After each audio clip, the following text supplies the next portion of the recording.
અમરેલીમાં ચિત્તલ રોડ સ્થિત આંબેડકર વાડી ખાતે આંગણવાડી વર્કર બહેનોની અગત્યની બેઠક યોજાઈ હતી। મોંઘવારીને ધ્યાને રાખી બહેનોએ રૂપિયા 24,800 માસિક પગાર, કાયમી કર્મચારી તરીકે ગણતરી, વેકેશનના લાભો અને ન્યૂનતમ વેતનની માંગ રજૂ કરી છે।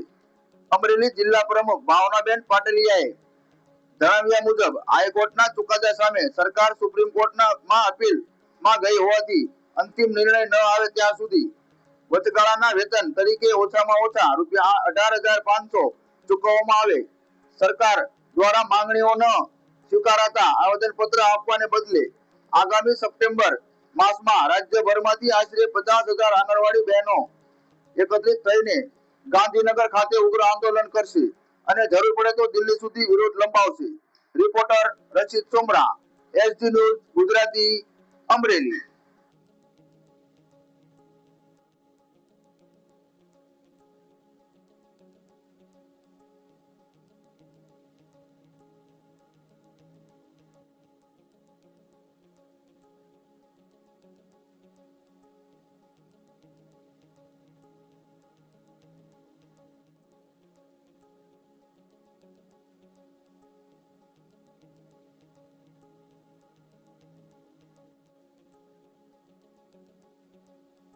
મારું નામ પાટલિયા ભાવનાબેન છે।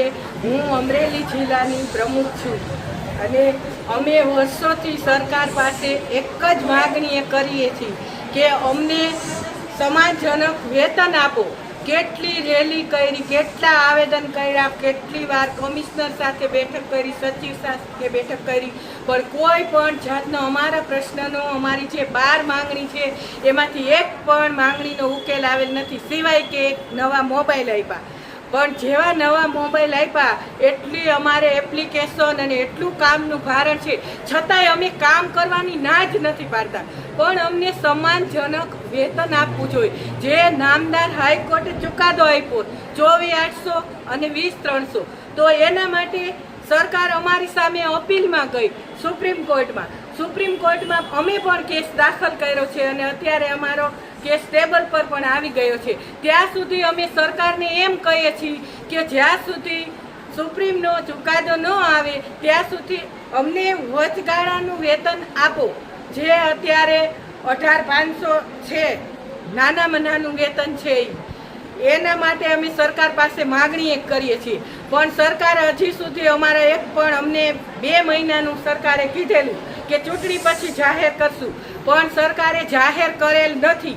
તો હવે એના માટે અમે આજરોજ અમરેલીમાં આખા જિલ્લાની બહેનો, તમે જોવો છો એટલા બહેનો હાજર છે, એટલા બહેનોને અમે ગાંધીનગર 9મા મહિનામાં એટલે કે સપ્ટેમ્બર માસમાં અમે મોટું આંદોલન કરવાના છીએ।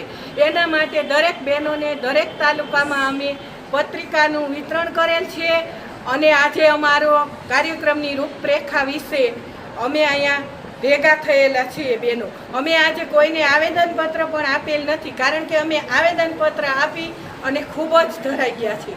અમારો કોઈ પણ પ્રશ્નનો ઉકેલ આવેલ નથી, માટે અમે સરકારને વહેલી તકે અમારું લઘુત્તમ વેતન ચાલુ કરે એવી માગણી કરીએ છીએ અને કાયમી નોકરિયાતમાં પણ અમારી ગણતરી કરવામાં આવે, વેકેશનના લાભ મળે અને જે ખાસ કરીને બાળકોને જે ક્રૂર મસ્કરી રૂપે વેતન આપવામાં આવે છે કે તેમાં 3 ભોજન કેવી રીતે બને, એ 2018ના દર નક્કી થયેલ છે, એમાં સરકારે 1 પણ રૂપિયાનો વધારો કરેલ નથી।